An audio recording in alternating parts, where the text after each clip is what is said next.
fresh financial you is closer than you think. With MyFICO, you can get the right score for your credit goal, including your FICO scores used for mortgages, auto loans, and credit cards. MyFICO provides your FICO score straight from the people that created it. And you can compare your FICO scores and credit reports from all three bureaus, Experian, TransUnion, and Equifax, side by side. Understanding your credit has never been easier. So use MyFICO to get a clearer picture of your credit in 2026. Visit myfico.com or download the MyFICO app to get started today. You alright? I'm the world around you, and this is Pause for Thought on Threshold FM. And after last week's promises of theosophy and myths, I thought this week I'd go back on my word, and then a little forward again, and then back a little bit further, then forwards again, and then back nearly all the way, and then forwards again, but this time from a slightly different angle, because this week we're breaking down walls, not the fourth wall, not vaginal walls, but the horse wall. Yanking his chain, feeling a little hoarse until the cows come, lapdog counting sheep, what an ass, bringing home the bacon, choking your chicken, trouser snake. Just some of the phrases potentially misunderstood by perverts the world over, because this week we're looking into the ghastly reality of bestiality. Now, we might as well look at where it stems from. So, some experts and psychologists claim it only comes about from childhood trauma and trauma relating to sex as a child, whilst historians claim that there are records of interspecies relations from at least 25,000 years ago. So, who should we believe? Psychologists want you to believe it's all because you're ill, but what about those ancient people that were slinging one up the wild creatures of the plains? Is this how George of the Jungle earned his title? I'll give you my newest favourite line from a news article as well to start this show off. This is probably the weirdest, well, definitely not the weirdest, but it stood out to me. For many people, bestiality is a bad joke, but for some, it could be a matter of life or death. And that was taken from a Live Science or LiveScience.com article. And with that, let's have our first song before we get going. There's some pretty good direct quotes this week, so this may end up as the best research show we've had so far. I know I've said that a few times, but I think I'm building on it each time. Maybe not the best theme, and I can't imagine many people will see the show summary and think, dog fucking? Yeah, I'll have a go at that, I'll have a listen at that. But I'm hoping that you'll learn something this week, innit? Like, do you reckon that people who fillet furry animals are as funny about finding a stray hair in their mouths as like a regular person who doesn't try and excite an animal in a weird way? Or do you reckon that it turns them on a bit? Like they find their moustache hair in between the front teeth and they start reminiscing about a boxer they had back in 2005. Do you know what I mean? Like, does it do that for them? We may never get an answer to that question, but one thing we can be sure about is that people have been canoodling with poodles and finger-ripping chickens for thousands of years. I can find information as far back as 13th century BC, and there was talk about carvings and cave paintings from even longer ago. So, in 13th century BC, there were the Hittites of Anatolia, which nowadays would be Turkey, give or take a few continental drifts. It turns out back in the day that animal fucking was a grey area in the eyes of the law. It was apparently a capital offence to make love to a cow or to share a loving, intimate moment with a pig. Because remember, with a pig, you've got to up the teats towards the mouth. You've got to woo a pig, haven't you? You can't just kiss a pig; it'll rip your face off. And apparently, a pig can't even make eye contact with you when you are making love. So I've always just assumed it's important to be extra seductive with a pig and have a lot of foreplay if you were going to enter into a consensual, loving relationship with a pig. Anyway, if you made a dog though. If you made a dog anything more than a best friend, you'd get killed for your crimes as well, dog. You would with the pig and the cow. No friends with benefits with the dogs. Not even like a cheeky handy underneath a park bench. But if you decided back in 13th century BC that you wanted to rape a horse or a mule, then that was perfectly acceptable according to what I've read, which is pretty fucking weird, really. King Hammurabi probably pronouncing it wrong, of the first Babylonian dynasty, sometime in 1700 BC, which I already think, I've already made a mistake, that already predates 13th century BC, I think, because it obviously goes backwards, doesn't it? I've not laid out my research in the best way, but fuck it. Papers and pens at the ready, guys, I guess. But then again, I guess though as well, if you're listening to this and you are taking notes to this episode in particular, then and you were already doing that, then me saying take notes is enough for you to take notes on bestiality through the ages. Then I think you already wanted to take notes on this. Like when someone suggests staying in the pub for an extra drink, you're never going to go, oh no, you already wanted to, you just needed that little push. And if you just needed just that little push to take notes on bestiality through the years, then you're fucked, really. Like you didn't need the encouragement. You just needed someone to make you think that it was okay. And that's not what this is about, innit? This isn't about that. It's not a how-to guide. This is an informative, one-sided discussion about people who've decided to slip a length into barnyard animals. Anyway, King Hammurabi is recorded to have said that zoophiles should be killed. So we've always looked down on people that shag creatures, but I wonder why.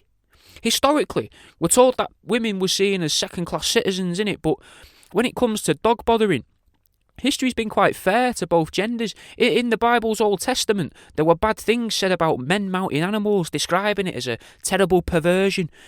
But in a possible bit of sex positivity from the good book, it details women separately, stating that a woman should never, quote-unquote, present herself to an animal, which is great advice that's still applicable to today. Like the shellfish stuff, you probably shouldn't eat shellfish if it's not been put in a fridge. And an eye for an eye makes the whole world blind. There are some lines in the Bible that you can take and be like, yeah, that's good enough to live my life by. You shouldn't. You shouldn't read anything or listen to anything and decide that's the only way I'm going to live my life. But anyway, interspecies erotica, getting back into it, is something that gets joked about a lot in films and TV. So how do we know that it wasn't a sort of weird entertainment back in the day? Not perverted entertainment like going to Amsterdam and watching a sex show in one of the theatres. But because while you're watching that, I assume you're cracking one out in a room of already socially distant strangers. But not because of that. Entertainment though, because it's funny. Because as a concept, it is hilarious. Like the idea of someone trying to seduce a cow for a paying crowd, or if the whole point of bullfighting in Spain wasn't to just stab the bull and kill the bull at the end of it, but was to instead mount the bull and then share a cigarette with it afterwards. And I imagine if it had become mainstream and that normalised, though, and fucking it became more of the normal. What people see on TV, and that'd be fucked, mate. Pokemon would be fucking weird for a start. No more dogfighting for cash. Now you're dogfighting your meanest creatures in exchange for a quick go on a different creature. Like, do you remember the cartoon Catch the Pigeon, or at least the segment of a show called Catch the Pigeon? Like, not only would the three lads that work for Dastardly be catching the pigeon, you'd also then see the pigeon spread eagle on the bonnet of the car in the next scene, right after seeing Dastardly molest Muttley, rubbing the dog's thigh from the driver's seat, all whilst Muttley laughs into the scene transition. Let's have a song. This is Forbidden Science by Jadar. It's not just men and women being treated equally, though, in these cases. A lot of the time, the animals would also be killed for a multitude of reasons as well. It's sinful and against nature, and people used to believe that the animal also had done something that's gone against nature, but that's not all that they believed.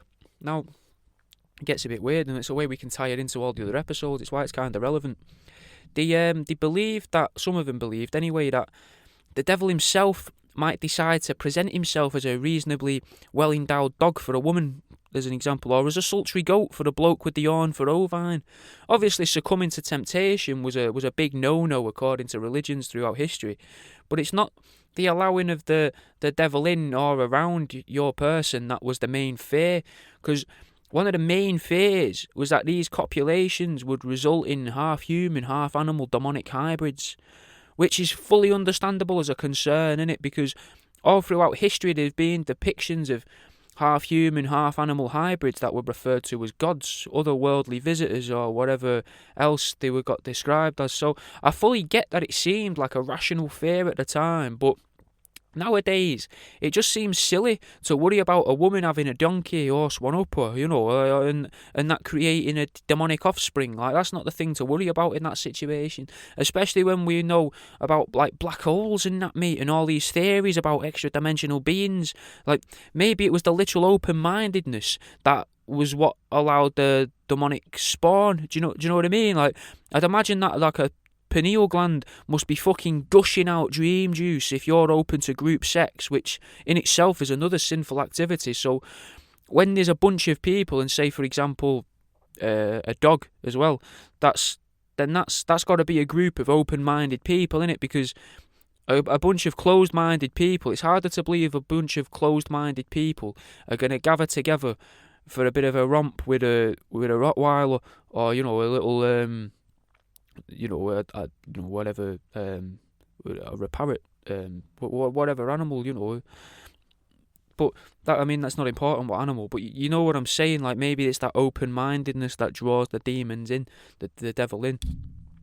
It's hard to know. But we'll get back into the group sex though later on. I honestly don't understand if this next bit is a myth or it's a fact, because I only found evidence of these once in all the reading I did yesterday, and it's they're both from the same source, and it's a very strange myth to just create out of nothing.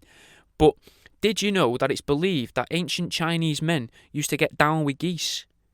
Which I imagine is doable, because geese lay big eggs, so it's not hard to believe that someone's giving them a go. But what is harder to believe is that it was enough of a fad for someone to note it down as something with cultural significance. But then again, I've often wondered if these sorts of records, though, are just recorded because people might know that no one's going to believe it if they just spread it via word of mouth, and it could get changed. And it sounds, to be honest, like it gets changed, because the geese fucking wasn't actually what was turning heads at the time, like figuratively at least, because as the blokes were just about to reach climax, an orgasm and that, they'd twist and snap the geese's necks in order to make them spasm violently and increase the sensation around the knobs, which is fucked. Like, that's mad, innit? Like, that is weird. Well, it gets weirder though, because there are also reports on the internet of similar things happening in Parisian brothels, but instead of geese, they used turkeys. Now, unfortunately, I don't know what breed of turkey they were. Also, for those that don't know, because I had to, I'm not shy, I'm not ashamed. I had to look up what this meant. Parisian just means it's in Paris, in France.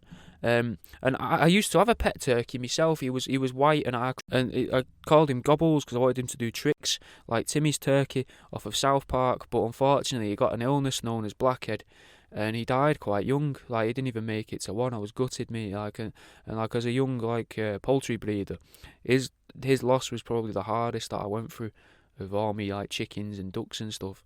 Because I spent a lot of time with that turkey trying to get him friendly, and he'd follow me around going like that, whistling, and fucking. That was a shit whistle. It was nothing on. It wasn't like that. It wasn't a melodic turkey. He was just sort of doing this call that he'd always do. And he'd follow me around as soon as I got in the garden. It was great.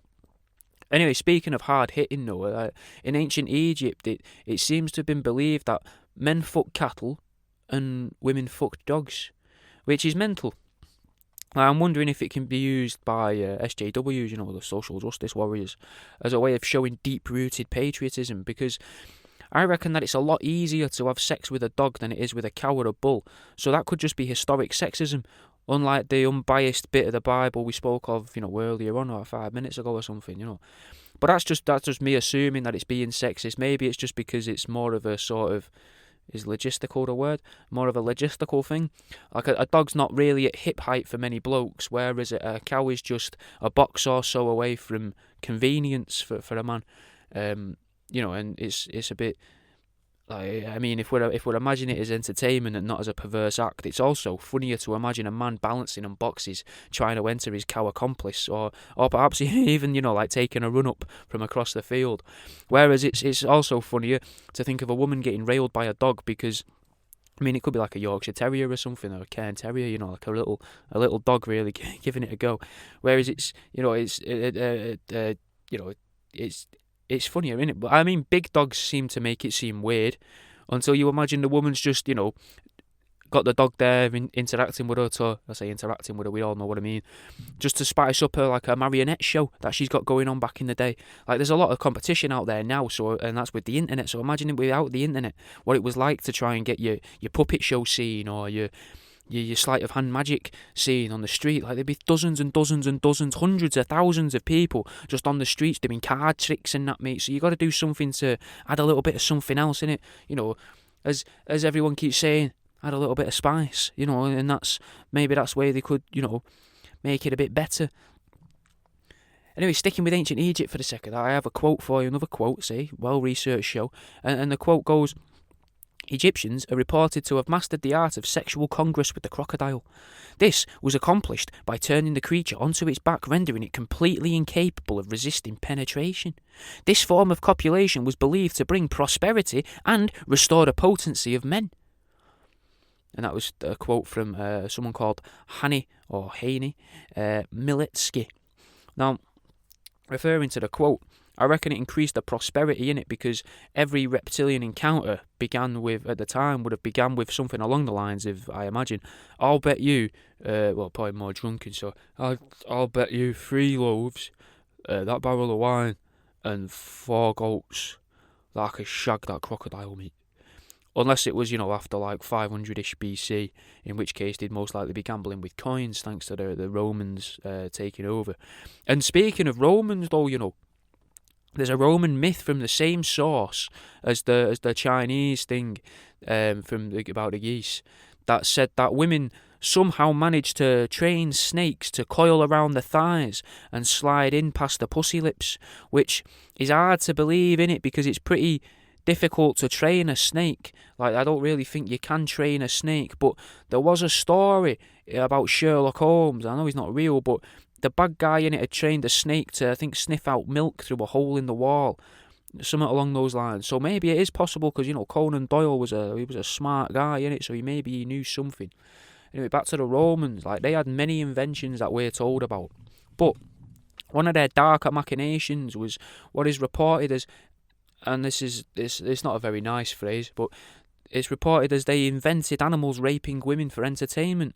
And I'm quite happy that died out with the gladiators, though I'm sure everyone remembers those videos that people had saved on the phones at school of like the monkey masturbating with a frog, and everyone would show it around on the school bus and that, going, look how weird this is. So maybe it just evolved, that old pastime, horrible pastime, you know, it just evolved and went underground. But bestiality in ancient times isn't always reported as negative. For example, before the Romans got their hands on Egypt, the Egyptians would apparently prescribe bestiality as a way of curing nymphomaniacs, which may have saved many relationships, and maybe that's where we get the saying, a bird in the hand is worth 2 in the bush. But, I mean, we can't be sure that that's where that comes from. I mean, let's have a song. This is The Dangerous Three. It's R.A. the Rugged Man, Brother Ali, and Master Ace. Yeah, alright. This episode here is brought to you by Fat Pete's Prints. So if you're listening to this and you're thinking to yourself, you know what, I wouldn't mind a picture of a dog's arsehole or a goat's arsehole on a t-shirt, go over to etsy.com/uk/shop/Fat Pete's Prints. There's a link below, make it easier, and use the discount code DEADRAT, all in capital letters, and you get 15% off anything from Fat Pete's Prints on Etsy. And he does have pictures of a picture of what can only be described as what looks like a quite aggressive paedophile on a t-shirt. There's stickers, dog butt stickers where you can see a dog's bumhole. There's a goat's bumhole on a shirt. The shirt was called MK Ultra. And there's other stuff as well. There's a guy holding up a phone, and it's on the phone it says your mum, and it looks like someone else's mum's ringing the phone. You know, there's all sorts on there. That's the discount code DEADRAT. Go and give them a go if you fancy it. Otherwise, we'll get back into people that shag animals, eh? At the beginning of the Roman Empire, though, it was perfectly acceptable to have relations with an animal as long as it wasn't sodomy, which, again, grey area in itself, that's fucking weird, innit? And from what I've read, it seems a lot of it has now been sort of redacted. these little quotes, it seems they've been changed, or I imagine they've been changed or altered, because a lot of it seems kind of homophobic when you read interpretations from more recent times.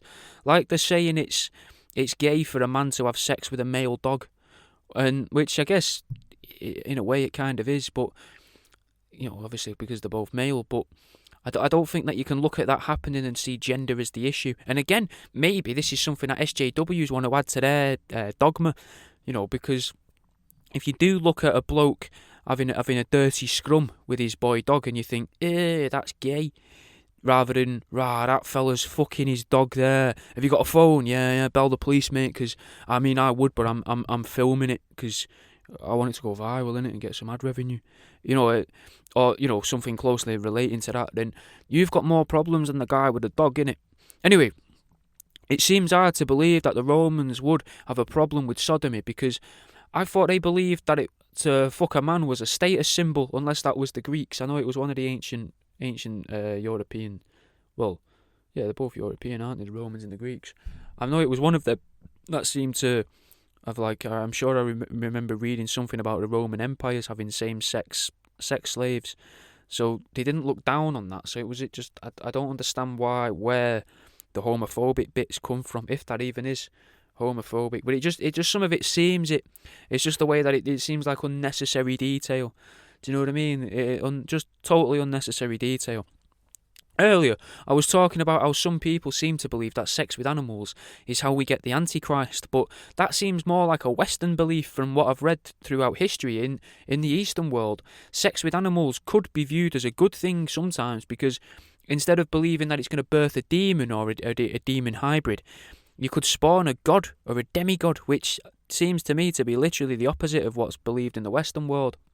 Yeah, and much like that frog in that one video we mentioned before, in the 6th and 7th century, animals were seen as objects, innit? So in that time, zoophilic dealings, zoophilic being people that want to have it off with animals, they were seen as no more of a sin than simply cracking one out or masturbating, meaning that whether it was a pelican, pigeon, penguin, whatever it is, and you've got your dick in it, and it's 1,300 years ago, 1,300 years ago, then you've got yourself nothing more than like a living fleshlight, innit? You're just ahead of the curve, mate.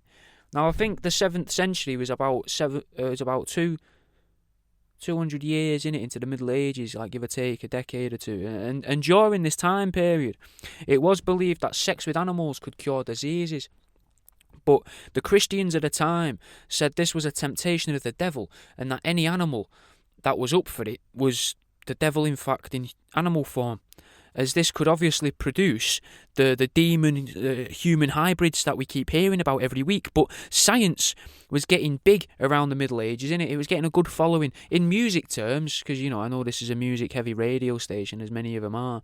I reckon science was just starting to tour outside of its county. It wasn't quite a nationwide tour yet, and even today in the 21st century, I think we're a long way from like Science's best of album, but I bet scientists weren't very happy with people dipping the wick into cats to try and cure the common cold. It's not very scientific, and everyone can have a cat, or at least share a cat round the village to cure themselves of ailments. There's no money in it. What I'm saying is that there's no money in curing diseases through sex with animals. So I reckon scientists and Christianity teamed up around this time to release the plague, spread by pocket-sized creatures, too small to have sex with, but just big enough to be a temptation to a pervert. After the plague as well, there seems to be a drop-off in people having sex with animals for the unspecified health benefits. Maybe it's just a coincidence, but I do doubt it. Now let's have a song. This is My Own Planet by Royster59, Joe Budden and Mr. Porter. Earlier on, I mentioned SJWs a couple of times, but they're not the only scumbags that could be using animals for sex to their advantage. Vegans, mate. Now, there's a good chance that vegans might start encouraging sex with animals, especially the tasty creatures like chickens, horses, cows and sheep, because this is because most of the time, vegans base things on things that have either been imagined out of the ether or misinterpreted. So when they find out people were once able to protect animals from slaughter by having sex with them because of fears that if you have sex with an animal and then that animal gets eaten, that was become a weird form of cannibalism, because they believed at the time it might be able to alter what they were referring to without calling it DNA.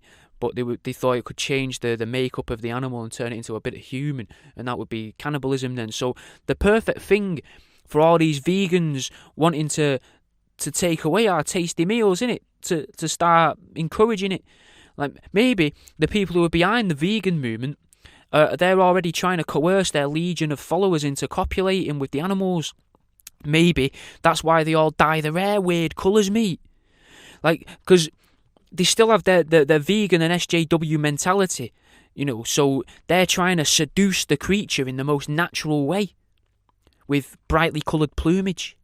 But weirdly enough, this isn't the first witch hunt that's coincided with bestiality. During the Renaissance period, the witch trials peaked concurrently with what the so-called bestiality trials, something that before reading for this I'd never heard of.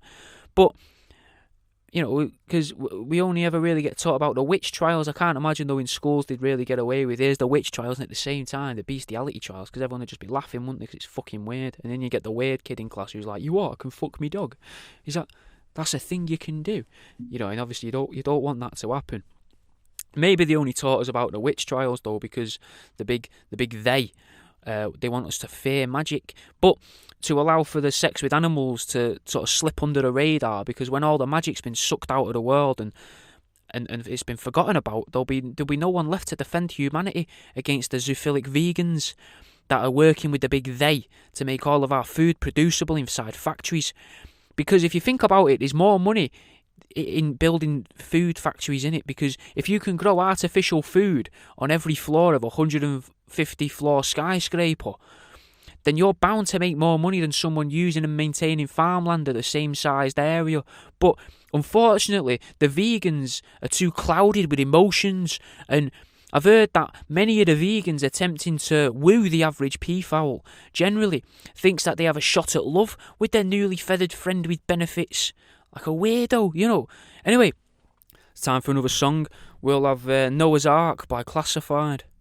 There was evidence of these animal-human hybrids, and it was long before we'd ever gone to the moon as well. So if they weren't created in some orbiting genetic splicing facility, but were thought to be from the breeding, instead the actual literal breeding of a person with a pig. Now, the first example we have of this, and there is quite a few examples of this, the first one we have is from Brussels. Now that's the pigman. He was born in 1564, and he's not to be confused with the pigmen of Brussels of Wisconsin.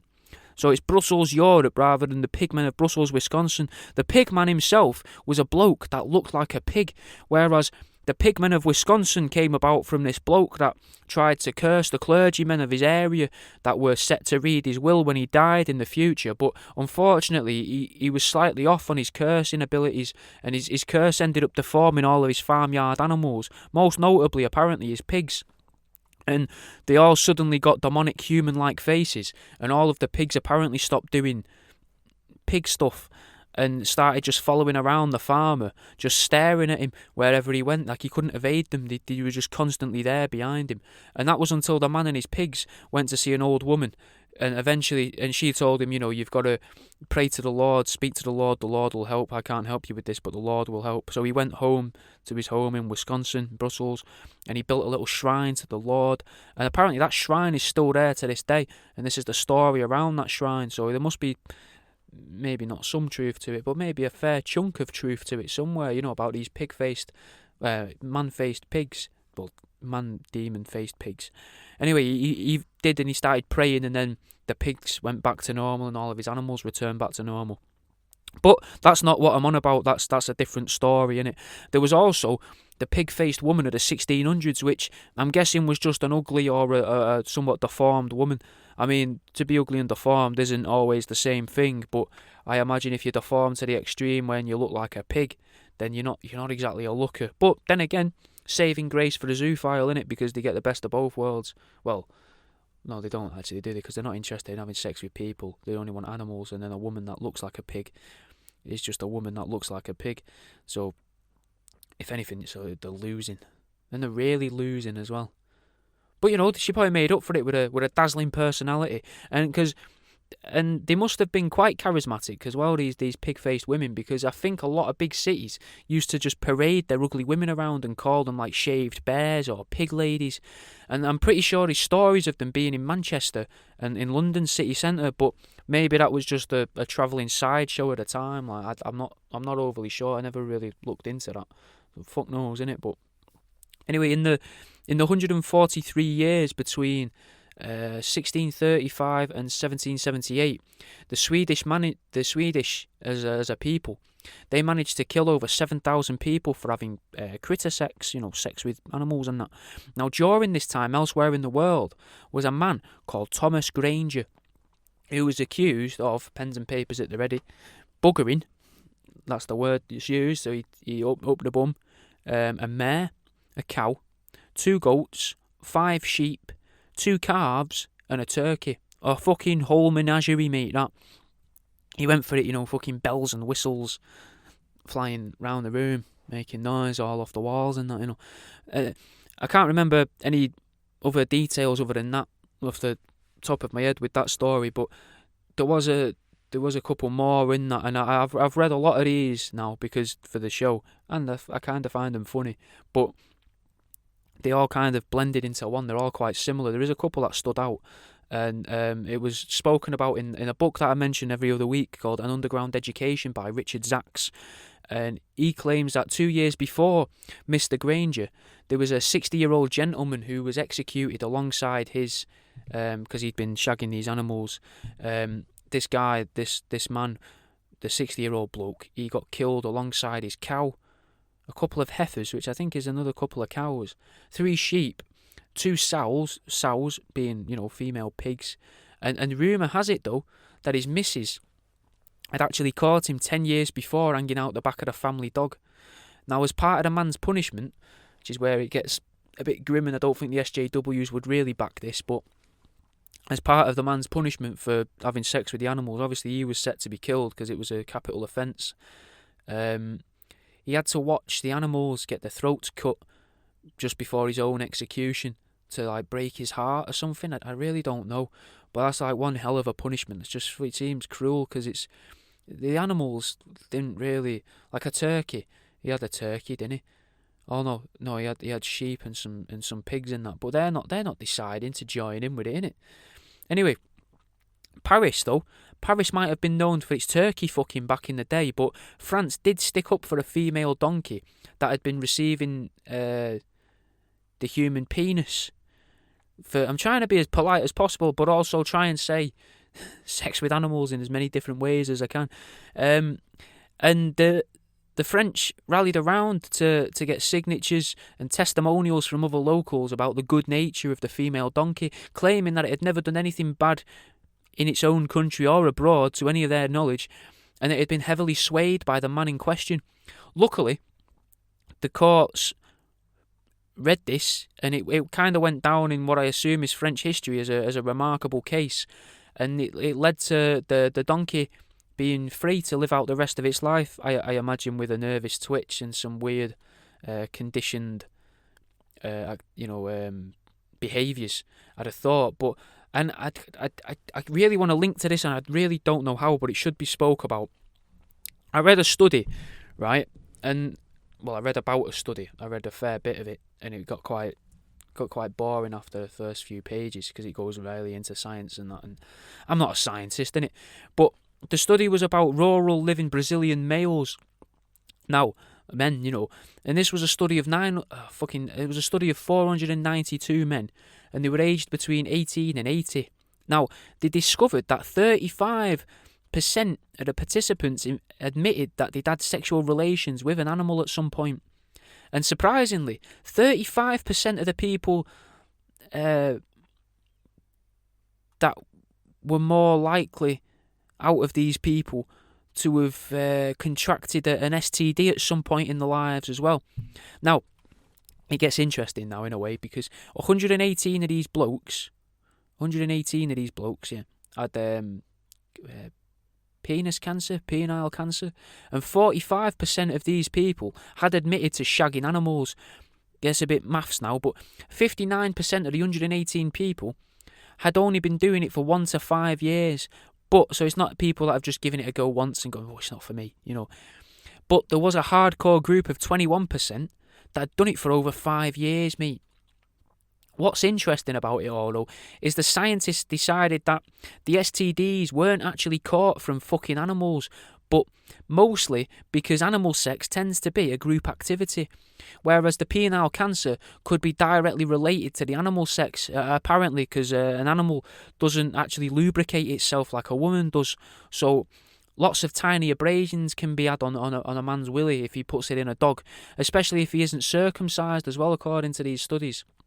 The juices themselves that can be secreted by many animals' vaginas and penises are also apparently toxic to humans as well. So that, coupled with the tiny abrasions, leads to infections and illnesses, and it means you're also more likely to get dick cancer.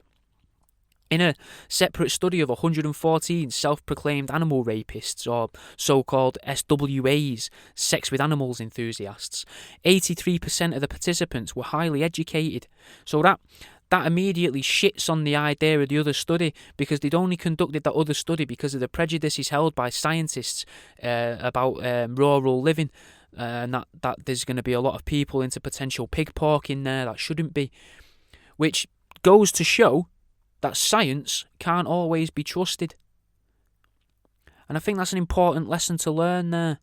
And that's all we've got time for this week, guys, so let's have a song to play us out. This is Industry by corr. This is the world around you, reminding you that every dog has its day. You'll notice that last week you had an extra show. One of them was a Patreon episode. I decided to put it out for everybody so you could get a little sample of what's being put out on there at the minute. A little bonus episode for you to go back and listen to if you fancy that. And if you did enjoy this and you want to maybe watch the video version of this for whatever reason, there's no animal shagging in it. Whether that's unfortunately for you or fortunately, I don't know. I'm not judge, jury and executioner. I'm just here to try and teach you things. But if you want to watch video versions of the shows and see, like I recently recorded an episode about Toy Story, the hidden messages in Toy Story that I found. That's like a 3-hour, 4-hour episode. You can watch the video versions of that on Patreon. Otherwise, you won't be able to hear that as an audio episode until July 2025. So there is other episodes on there that you won't have access to for a while. What else? If you want to join the Patreon, the link's in the thing below. £3, mate. £3 a month, and you get more shows to listen to. I'm reading an antique book called The World's Strangest Crimes and having a little think about that. Daily updates. I do vlogs. You get a heads up as well when there's going to be a new pencil case. So, you know, and if more people sign up, maybe I'll figure out more stuff, you know, to put on there and to make it a bit better. But for now, that's all you get on there. You can join for £1, you just get access to less stuff, but the £3 tier gets access to everything, and then any higher than that, you just get better discount codes for the website.